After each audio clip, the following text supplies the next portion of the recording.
Welcome to GK current affairs point friends. I hope आप लोग अच्छे होंगे। तो यहाँ पे आपके नेवी एमआर और एसएसआर के लिए जीके के प्रिपरेशन होते हैं और नेवी एमआर के लिए साइंस जीके दोनों। तो चलिए आज का ये जो क्लास है ये टेस्ट है जो कि आज जनरल नॉलेज का टेस्ट है, जीके का टेस्ट है। इसके पहले मैंने अभी तक 15 से 17 टेस्ट करवा चुका हूँ। यदि आप लोगों ने वो टेस्ट नहीं दिया तो वो जाके दे दीजिएगा, प्लेलिस्ट में उसका वीडियो पड़ा है। टेस्ट देने से आपको क्या होता है, हूबहू हो सकता है आपको यहाँ से बहुत सारे क्वेश्चन कॉमन मिल जाए एंड आपको न्यू आइडियाज़ मिलते हैं कि क्वेश्चन कैसे आ सकते हैं, जो कि आपके लिए हेल्पफुल रहेंगे। आपका एक प्रैक्टिस बना रहता है जीके में, साइंस में, जो कि आपको एग्ज़ाम के समय कुछ प्रॉब्लम ज़्यादा होती नहीं है। तो चलिए आज का एक क्लास स्टार्ट करते हैं टाइम को वेस्ट ना करते हुए। तो पहला क्वेश्चन है, कम्युनिस्ट मैनिफेस्टो कार्ल मार्क्स ने कब प्रकाशित की थी? कम्युनिस्ट मैनिफेस्टो कार्ल मार्क्स ने कब प्रकाशित की थी? 1848, 1856 या 1880 या 1883? तो इसका सही जवाब क्या होना चाहिए? तो कम्युनिस्ट मैनिफेस्टो कार्ल मार्क्स ने जो प्रकाशित की थी वो 1848 ईस्वी में की थी। तो इसका सही जवाब ऑप्शन ए होगा। नेक्स्ट देखते हैं। नेक्स्ट है, फांसीवादी विचारधारा का प्रवर्तक था कौन था? मुसोलिनी, सेंट साइमन या एडोल्फ हिटलर या रॉबर्ट ओवन? तो इसका सही जवाब क्या होगा? तो इसका सही जवाब क्या होना चाहिए? तो फांसीवादी विचारधारा का प्रवर्तक मुसोलिनी था। नेक्स्ट देखते हैं, पंचशील पर भारत व चीन ने कब हस्ताक्षर किए? 1954, 1956, 1962 या 1960? यह क्वेश्चन इस बार नेवी एमआर में पूछा जा चुका है। तो इस क्वेश्चन ऐसा क्वेश्चन ही पूछा जाता है। तो चलिए इसका सही जवाब बताइए आप लोग। तो पंचशील पर भारत व चीन ने हस्ताक्षर 1954 ईस्वी में किया था। चीन ने भारत पर कब आक्रमण किया? 1961, 1965, 1971 या 1962? तो ये विषय अभी बहुत न्यूज़ में चल रहा है। चीन और भारत के बीच में मतभेद जो है उसके कारण इसको भी बहुत बताया गया है। यदि आप न्यूज़ देखते होंगे तो ये आपको पता होना चाहिए। तो चीन और भारत पर आक्रमण कब किया था? तो 1962 ईस्वी में किया था। नेक्स्ट है, मार्टिन लूथर किस देश से थे? दक्षिण अफ्रीका, अमेरिका या जर्मनी एंड रूस? तो मार्टिन लूथर किस देश से बिलोंग करते थे? तो इसका सही जवाब क्या होना चाहिए? तो जो मार्टिन लूथर थे वो कहाँ से बिलोंग करते थे? वो आपके अमेरिका से बिलोंग करते थे। तो इसका सही जवाब आप लोगों का ऑप्शन बी यानी कि अमेरिका हो जाएगा। नेक्स्ट देखते हैं। नेक्स्ट है, ईरान का पुराना नाम क्या था? तो क्वेश्चन देखिए, ईरान का पुराना नाम क्या है? पर्शिया, सेलिसबरी, सियाम या वियना? तो इसका सही जवाब क्या होना चाहिए? तो ईरान का पूरा नाम क्या है? तो ईरान का जो पूरा नाम है वो क्या है? पर्सिया। तो इसका सही जवाब क्या है? ऑप्शन ए इसका राइट होगा। ईरान का पुराना नाम पर्सिया। प्रथम विश्व युद्ध किस वर्ष हुआ? तो इसका सही जवाब 1918, 1917 या 1905 या 1914 ईस्वी में हुआ था। तो कौन से इसका सही जवाब होना चाहिए? तो प्रथम विश्व युद्ध किस वर्ष शुरू हुआ था? आप लोगों को पता होगा 1914 से 1918 तक प्रथम विश्व युद्ध चला था। तो इसका सही जवाब क्या होगा? 1900 डी ऑप्शन सही हो जाएगा। 1905 में क्या हुआ था? बंगाल का विभाजन हुआ था। नेक्स्ट है, एडोल्फ हिटलर 1889 से 1945 किस देश में पैदा हुआ था? तो एडोल्फ हिटलर किस देश में पैदा हुआ था? ऑप्शन जर्मनी है, इटली है, चीन है या ऑस्ट्रिया है? तो इसका सही जवाब आप लोगों को देना है। तो एडोल्फ हिटलर का नाम तो आप लोगों ने सुना ही होगा। इनका जो जन्म देश है वो कौन सा देश में पैदा हुए थे? तो ऑस्ट्रेलिया, यानी इस क्वेश्चन का right answer option D Austria हो जाएगा। नॉट ऑस्ट्रेलिया, ऑस्ट्रिया है। नेक्स्ट है, यूएस का राष्ट्रपिता किसे कहा जाता है? तो आप लोगों ने यूएसए का राष्ट्रपिता के बारे में नहीं पता होगा तो इस वीडियो में पता चल जाएगा। George Washington, Abraham Lincoln, Franklin Roosevelt या एक और ऑप्शन आप लोगों को बताया जा रहा है जो कि क्या है? एक और ऑप्शन जानना जरूरी नहीं है, जो भी हो। तो यूएसए का राष्ट्रपिता किसे कहा जाता है? तो जॉर्ज वाशिंगटन जो थे यूएसए के राष्ट्रपिता थे, यानी ऑप्शन ए। कुछ समय दिया जा रहा है कि आप अपने आंसर को अपने मन में सोच सके। म्यांमार का पुराना नाम क्या है? वर्मा, थंडरबोल्ट, यंगून या इनमें से कोई नहीं। तो म्यांमार का जो पुराना नाम है वो क्या है? तो म्यांमार का जो पुराना नाम है वो है बर्मा। क्या? बर्मा। तो इसका सही जवाब ऑप्शन ए। कंबोडिया का पुराना नाम क्या है? कमुचिया, श्याम, भीलों का देश या पैगोडर। तो इसका सही जवाब क्या होना चाहिए? तो जो कंबोडिया का पुराना नाम है वो क्या है? वो कम यूचिया है। क्या? कम यूचिया। तो इसका सही जवाब ऑप्शन ए होगा। चलिए नेक्स्ट देखते हैं। नेक्स्ट कुछ संविधान के इम्पोर्टेंट क्वेश्चंस में से है, संविधान सभा के स्थायी सदस्य अध्यक्ष कौन थे? मैंने संविधान सभा के ऊपर एक कंप्लीट वीडियो बना रखा है, वो नहीं देखा तो वो देखिए। मैंने उस वीडियो में भारत के राष्ट्रपति से लेके प्रधानमंत्री, गवर्नर, उच्च न्यायाधीश, सुप्रीम कोर्ट के न्यायाधीश सब के बारे में पढ़ा रखा है। गवर्नर का क्या काम होता है, क्या उसका पीरियड होता है, मैंने सब एक कंप्लीट वीडियो में बता रखा है, जो कि काफ़ी इम्पोर्टेंट है आपके लिए। तो वो वीडियो मत छोड़िएगा, ज़रूर देखिएगा।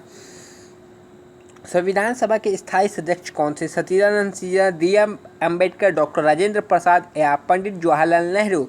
तो इसका सही जवाब क्या होना चाहिए? जो डॉक्टर राजेंद्र प्रसाद उसके स्थायी सदस्य थे। यदि अस्थायी पूछेगा तो अस्थायी सदस्य आपने वीडियो देखा हो तो कमेंट में बताइए क्या है। भारतीय संविधान के प्रारूप समिति के अध्यक्ष कौन थे? Pandit Jawaharlal Nehru, Mahatma Gandhi, doctor Rajendra Prasad, D.V.R. Ambedkar, doctor Bhimrao Ambedkar. ये भी उस वीडियो में कराया गया है। तो इसका सही जवाब आप लोग बताइए। तो भारतीय संविधान के प्रारूप समिति के अध्यक्ष डॉक्टर भीमराव अम्बेडकर थे। तो इसका सही जवाब ऑप्शन डी होगा। भारतीय नागरिक को प्रदान किए गए सभी मूल अधिकारों को निलंबित किया जा सकता है, किसी भी परिस्थिति में निलंबित नहीं किया जा सकता है या निलंबित किया जा सकता है। तो इसका सही ऑप्शन क्या होगा? तो किसी भी परिस्थिति में निलंबित नहीं किया जा सकता दिए गए मूल अधिकारों को। चलिए नेक्स्ट देखते हैं। योजना आयोग की स्थापना किस वर्ष हुई? ये भी उस वीडियो में मैंने कराया है। 1947, 1950, 1951 या इनमें से कोई नहीं। तो इसका सही जवाब क्या होना चाहिए? तो योजना आयोग की स्थापना 1950 ईस्वी में की गई थी और योजना आयोग को ही अभी नीति आयोग के नाम से जाना जाता है। भारतीय संविधान के कितने अनुच्छेद हैं? तो पहला ऑप्शन 395, 390, 397 और ऑप्शन डी इनमें से कोई नहीं। तो चलिए इसका सही जवाब बताइए। तो जो भारतीय संविधान में कितने अनुच्छेद हैं, मैंने उस वीडियो में भी आप लोगों को बताया था, एक बार और बतला रहा हूँ। 395 जो है भारत के अनुच्छेद है संविधान के। तो इसका सही जवाब ऑप्शन ए है। चलिए नेक्स्ट क्वेश्चन देखते हैं। मौलिक अधिकार संविधान के किस भाग में वर्णित है? तो ये आंसर ध्यान से सुने। तो इसका सही जवाब क्या होना चाहिए? भाग 2, भाग 3, भाग 4 एंड ऑप्शन भाग 5 है। तो इसका सही जवाब क्या होना चाहिए? तो चलिए इसका सही जवाब आप लोग दीजिए। तो भाग 3 में मौलिक अधिकार संविधान के से लिया गया है। भाग 3 से भारत का संविधान कब लागू हुआ था? 26 जनवरी 1948, 26 जनवरी 1951, 26 जनवरी 1950 या 15 अगस्त 1947 को। तो भारत का जो संविधान था वो कब लागू हुआ था? आई होप ये इसका आंसर आप लोगों सबको आता हो। तो भारत का संविधान जो लागू हुआ था 26 जनवरी 1950 ईस्वी को लागू हुआ था। भारतीय संविधान की प्रस्तावना में समाजवादी और धर्मनिरपेक्ष संशोधन द्वारा जोड़ा गया है।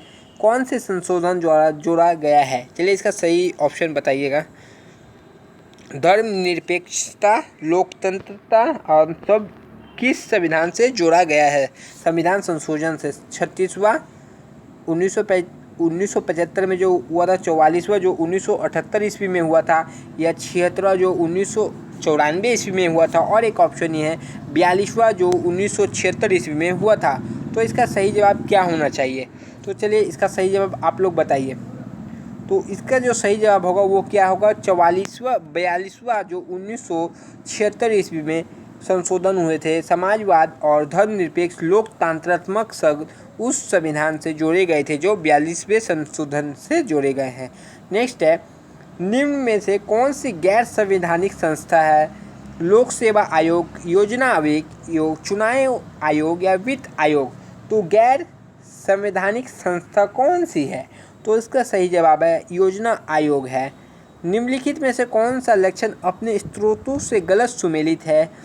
न्यायिक पुरीक्षण ब्रिटिश परंपरा है, समवर्ती सूची ऑस्ट्रेलिया का संविधान है, नीति निर्देशक तत्व आयरलैंड का संविधान है या मौलिक अधिकार अमेरिका का संविधान है। तो इसका सही जवाब आप लोग बताइए। यदि आप लोग संविधान थोड़ा पढ़े होंगे तो आपको पता होगा। तो गलत सुमेलित है, तो न्याय परीक्षण ब्रिटिश परंपरा का नहीं है। बाकी ये जो तीनों हैं ये तीनों एकदम सही है, यानी नीति निर्देशक सिद्धांत आयरलैंड, मौलिक अधिकार अमेरिका एंड समवर्ती सूची ऑस्ट्रेलिया का परंपरा है। चलिए नेक्स्ट क्वेश्चन देखते हैं। भारत का प्रथम विधि अधिकारी कौन होता है? भारत का मुख्य न्यायाधीश, भारत का महान्यायवादी, भारत का राष्ट्रपति या लोकसभा अध्यक्ष। तो भारत का प्रथम विधि अधिकारी कौन होता है? तो इसका सही जवाब होगा भारत का महान्यायवादी जो होता है, भारत का प्रथम विधि अधिकारी होता है। तो इसका सही जवाब ऑप्शन सी हो जाएगा। नेक्स्ट क्वेश्चन, संविधान बना तब कितनी अनुसूची थी? पहला ऑप्शन है 8, 10, 12 या 16। तो इसका सही जवाब आप लोग बताइए। तो उस समय जब अनुसूचियाँ बनी थी तो उस समय कितनी थी? 8 ही अनुसूची थी। अभी कितनी अनुसूची है? अभी 12 अनुसूची है। नेक्स्ट है, भारत में मौलिक अधिकार किस अधिकार के माध्यम से सुनिश्चित किए गए हैं? जो भारत में मौलिक अधिकार है किस माध्यम से सुनिश्चित किए गए हैं? समानता का अधिकार, संवैधानिक उपचारों का अधिकार, शोषण के विरुद्ध अधिकार या शैक्षणिक व सांस्कृतिक अधिकार। तो भारत के मौलिक अधिकार किस अधिकार के माध्यम से सुनिश्चित किए गए हैं? तो इसका सही जवाब आप लोग बताने का कष्ट करें। तो इसका सही जवाब होगा संवैधानिक उपचारों का अधिकार। आज का आखिरी क्वेश्चन, इसके बाद आप लोगों को करना क्या है, कमेंट बॉक्स में अपने मार्क्स बताने हैं, कितने मार्क्स आप लोगों ने गेन किया। निम्नलिखित में से कौन सा मौलिक अधिकार नहीं है? समानता का अधिकार, शोषण के विरुद्ध अधिकार, स्वतंत्रता का अधिकार या संपत्ति का अधिकार। तो कौन सा मौलिक अधिकार नहीं है? तो इसका सही जवाब क्या आप दे सकते हैं? चलिए 5 सेकेंड से 10 सेकेंड टाइम दिया जा रहा है इस क्वेश्चन में आप लोगों के लिए। तो चलिए इसका सही जवाब बताइए। तो देखिए, मौलिक अधिकार फंडामेंटल राइट्स, समानता का अधिकार है, शोषण का विरुद्ध अधिकार है, स्वतंत्रता का अधिकार है। ये जो तीनों अधिकार है ये मौलिक अधिकार है। बट संपत्ति का जो अधिकार है ये आपका मौलिक अधिकार में नहीं आता है। तो आज का ये टेस्ट यहीं समाप्त होता है। तो आप लोगों को क्या बताना है, कमेंट में अपने मार्क्स बताना है। 25 में आपको कितना मार्क्स मिला? यदि आपको 0 भी मार्क्स मिला हो तो आप वो भी बताइए, एंड ज़्यादा मिला हो तो वो भी बताइए। तब तक के लिए जय हिंद फ्रेंड्स। नेक्स्ट वीडियो में आपसे फिर एक टेस्ट के रूप में मिलेंगे।